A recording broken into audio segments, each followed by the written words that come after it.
নমস্কাৰ বন্ধুসকল, ৰঞ্জিত 2022 টেষ্ট আৰম্ভ হৈ গৈছে। অসমৰ খেল কোন কোন তাৰিখে আছে, কোন চেনেলত আপোনালোকে লাইভ চাব পাৰিব, সকলো আলোচনা কৰিম এইখন ভিডিঅ'ত। আপোনালোকে লাষ্টত গ'লে চাই থাকক ভিডিঅ'খন। তো ভিডিঅ'খন আৰম্ভ কৰাৰ আগতে আপোনালোকৰ ওচৰত এটাই অনুৰোধ, চেনেলটো ছাবস্ক্ৰাইব কৰি ভিডিঅ'খনত লাইক কৰিবলৈ নাপাহৰিব। আহক ভিডিঅ'খন আৰম্ভ কৰোঁ। অসমৰ ডিচেম্বৰ মাহত দুখন খেল আছে। প্ৰথমখন খেল আছে 20 তাৰিখৰ পৰা 23 তাৰিখলৈকে অসম বনাম দিল্লীৰ মাজত। দ্বিতীয়খন খেল আৰম্ভ হ'ব হায়দৰাবাদ বনাম অসম 27 তাৰিখৰ পৰা 30 তাৰিখলৈকে। জানুৱাৰী মাহত 4খন খেল আছে। প্ৰথমখন খেল আৰম্ভ হ'ব মহাৰাষ্ট্ৰৰ লগত অসম 3 জানুৱাৰীৰ পৰা 6 জানুৱাৰীলৈকে। ছেকেণ্ডখন খেল আৰম্ভ হ'ব জানুৱাৰী মাহত অসম বনাম মুম্বাইৰ মাজত।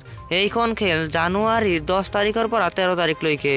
তাৰ পিছৰখন আৰম্ভ হ'ব তামিলনাডু বনাম অসম 27 তাৰিখৰ পৰা 20 তাৰিখলৈকে। তাৰ পিছত আছে অন্ধ্ৰপ্ৰদেশ বনাম অসম 24 তাৰিখৰ পৰা 27 তাৰিখলৈকে। এয়া আছিল অসমৰ খেল কেইখন। টিভিত লাইভ চাবলৈ গ'লে আপোনালোকে ষ্টাৰ স্পৰ্টছত চাবলৈ পাব, আৰু মোবাইলত চাবলৈ গ'লে জিঅ' টিভিত আপোনালোকে লাইভ উপভোগ কৰিব পাৰিব। কিন্তু ইমান এটা টিভিত নেদেখুৱায়, কাৰণ ডাঙৰ ডাঙৰ মেচবিলাক টিভিত দেখুওৱা হয়। অসমৰ খেল ইমান এটা দেখুওৱা নহয়। তো কালি আছে অসমৰ খেল, ৰাতিপুৱা 9 বজাৰ পৰা আৰম্ভ হ'ব। গোটাইকেইটা খেলে ৰাতিপুৱা 9 বজাৰ পৰাই আৰম্ভ হ'ব। আপোনালোকে লাইভ চাব পাৰিব ৰাতিপুৱা 9 বজাৰ পৰা।